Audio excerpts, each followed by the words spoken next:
Korang pernah tak tengok orang yang lepas kena stroke, dia kena makan ataupun minum menggunakan tube yang lalu dekat hidung tu? Diberikan susu, diberikan bubur. Pernah tak korang terfikir, adakah itu satu keadaan yang kekal? Adakah dia orang kena makan dan minum melalui tube tu sepanjang hayat dia orang lepas kena stroke tu?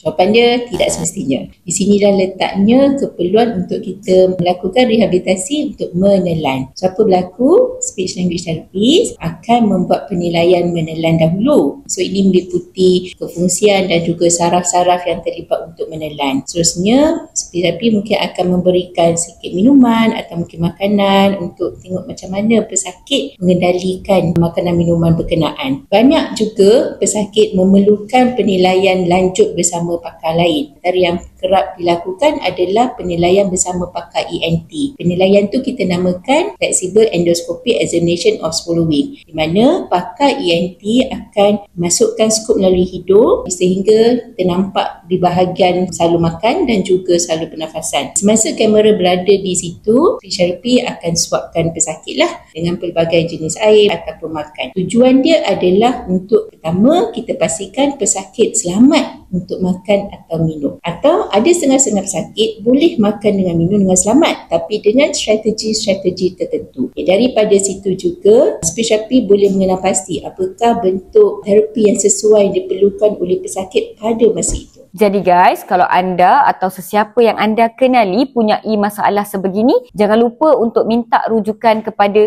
speech therapist. Dr. Nur Syahrina binti Muhammad Zawawi, Visiting Consultant Speech Language Therapist, Columbia Asia Hospital Ceras. Video berbentuk pendidikan kesihatan ini dibawakan khas untuk anda oleh Columbia Asia Hospital Ceras yang kini sedang berkembang untuk kemudahan anda di masa hadapan.